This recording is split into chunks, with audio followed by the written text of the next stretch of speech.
Hi, Kim. Hey, Becca. So what are we talking about today? Today we're going to be talking about how a racial hierarchy was established in the early Americas, about the encomienda system, the early Atlantic slave trade, and how such an arbitrary factor as race became a way that our society was organized, and we still feel the effects of that today. Okay, interesting. So, to begin, we'll talk about the encomienda system. So, the encomienda system was this dependency relation system that started in Spain and was brought to the Americas to control the labor system. Encomienda, that actually means entrust in Spanish. Spaniards that were entrusted with dividing up the labor within the Native American populations. So, different encomenderos, those were Spanish men that were sent to the colonies, were entrusted with dividing up the labor between different Native American groups.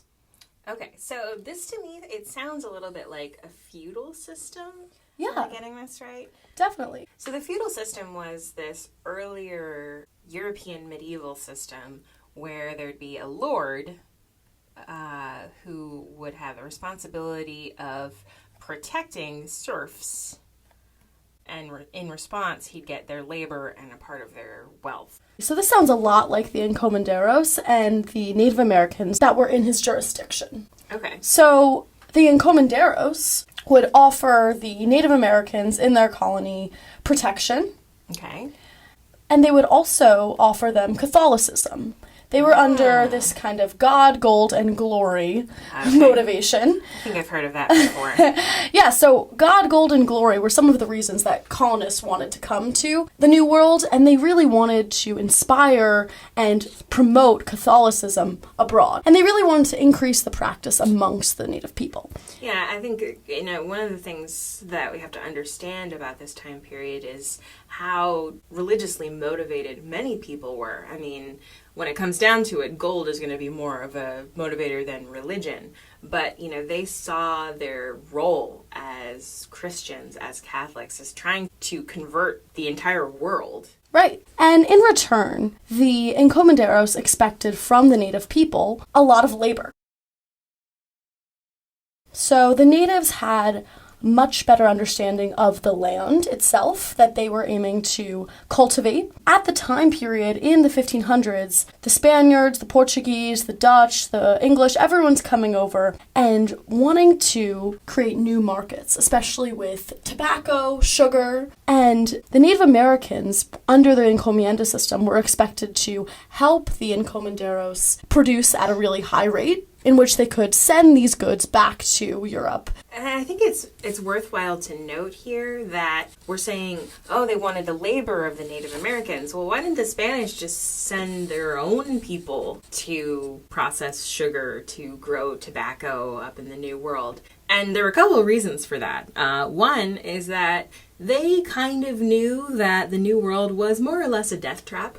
It wouldn't be it wouldn't be until the mid 1600s that a lot of these places had a survival rate for settlers above 50%. So a lot of whites in Europe wanted to avoid that. They also didn't really see these plantations as being something they needed to work directly. They kind of thought, I would rather stay in the court of Europe. I would rather be a lord. Many in England later, there will be many members of parliament who own plantations in the West Indies. And they've never even been to those plantations, but they're sure profiting. Yeah, I think that's definitely right. And when the encomienda system was more officially instated with Nicolas de Ovando in 1502, that was the first official encomienda system in the West Indies, he actually took over after Columbus was ousted from his role in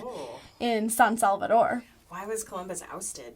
He was a really bad leader. Ovando really took over the encomienda system, and then it started to look a lot more like what we would call slavery. So slowly, the encomenderos would no longer offer the Native Americans protection, but instead threaten them if they did not reach their quota. Okay, so instead of protection, they get threats. And oftentimes that turned into extreme punishment or death. And they were forced to do extremely hard labor. So sowing a sugar plantation is not easy work. And so they expected extreme amounts of hard labor in the hot sun. Yeah, processing sugar is like a 24-hour-a-day kind of deal.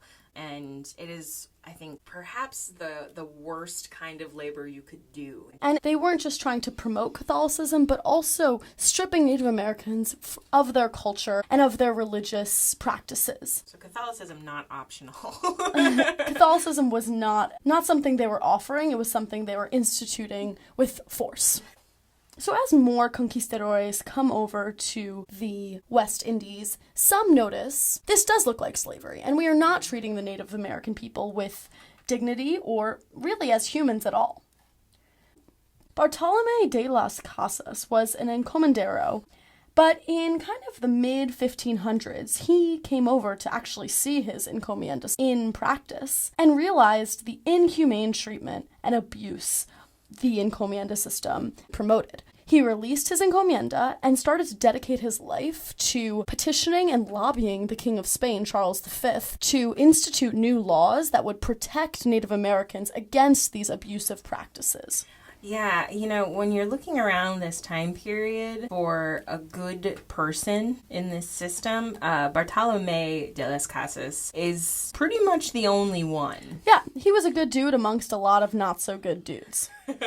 And so in 1542, new laws, they were literally called the New Laws, were passed by Charles V. And these laws didn't outlaw the encomienda system, but aimed to put some regulation on these inhumane practices. The encomienda system wouldn't be outlawed completely until 1720. Oh, wow. So the effects of the encomienda system were already really being felt at this time and contributed to the formation of this arbitrary racial hierarchy that we will continue to talk about in the next video.